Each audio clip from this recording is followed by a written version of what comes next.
Violence on the black youths and violence on the black youths and violence. I don't know who's really talking to the youths them, but I know for me, I don't know if I qualify as a youth anymore, but maybe in some circle. I qualify as a youth, under 30, maybe, I don't know. But in any case, the poets are there to speak on behalf of the people, right? Because sometimes the people don't get to speak, and the poet have a microphone and a soapbox, so somebody have to talk for the people them. So, you know, I was thinking about the youths them and say, really, I'm wondering what's going on from the perspective of the youths. So this one is for the youths. Young black girl said, I have to tell you something. Don't believe them when they try to put you in a box and leave you there to rot. You can give the world a talk. Walk your walk. Young black boy said, I have to tell you something. You are brilliant and beautiful and strong and rare. Do anything you dare. You can teach the world your truth. Know your roots, because I am more than the roundness of my ass and the width of my tits, the thickness of my thighs, the depths of my hips, the glimity all in tight all through the night is not necessarily my #1 priority.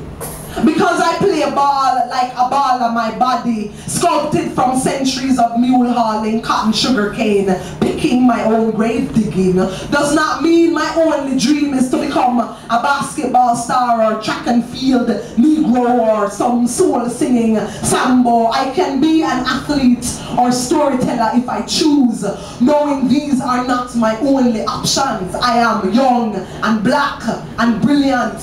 My ancestors rebellious and stubborn and resilient, built on their backs bloodlines of futures insistent on survival. We redefining the tribal box and encouraging them to get corrective lenses so they can truly see we.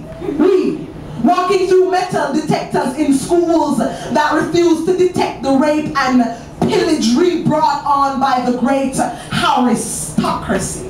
We experiencing the military's militarization of high school and the middle school education, police officers turned hall monitors like the war on terror. This war is actually a war on people. Warmongers terrorizing youth of color, not for oil, but for the future of Canada. Prime directive, preserve the facade, because brown and yellow and red and the black populations are growing exponentially and spilling over the multiculti melting pot.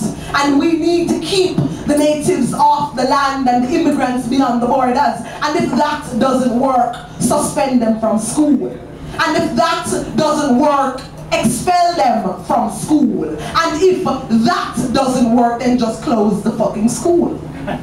Send them to learn a trade instead. Streamlined math and English F class. No university for you, because you are a new underclass, a new generation of worker ants, while we ignore them sending mostly poor, young, brown, black, red, and white children to die at war. Young black girl said, I have to tell you something. To survive these times, you gotta be strong of mind. Don't be afraid to shine. Hold your head up high and stride.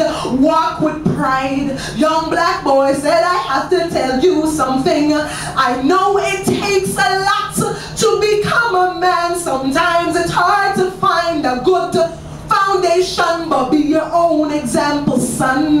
Refuse their guns. After school projects cut while they make projects out of my neighborhood and recreate the new apartheid, genocide, recreation programs, extracurricular activities, art programs replaced by what? Malls and prisons and Prozac and the suicide police gun suppliers supplying young black brilliant dealers and buyers of an old white boys club economy, whether it's crack cocaine or cotton. We steady picking, and somebody steady reaping. black mother steady weeping cause my brother's dead, or in a jail, or in a madhouse, or him just hang himself. And my sister, she just been beat up or gang raped or diagnosed as manic depressive and jumped the tracks, or the 401. Yo, I want more than malls and prisons and Prozac and suicide and 10:30 curfews and Coca-Cola Happy Meals, or the latest escapist joy ride, cause I am not happy. I am young and black and brilliant, wanting more than a piece of dry-up Canadian apple pie infested with smallpox, hepatitis, and AIDS-tainted blood. Young black girl said, I have to tell you something. You have a right to liberation. You have a right to self-protection. You have a right to happiness and love in the land. Young black boy said, I have to tell you something. You have to fight them segregation, fight them criminalization, demand respect and admiration and love in the land. Because you are young and black and brilliant and African and Canadian and Latin American and European and First Nation and South Asian and Southeast Asian and East Asian, and because I love you, young black boy, said I have to tell you something. Young black girl, you are why I sing. Thank you.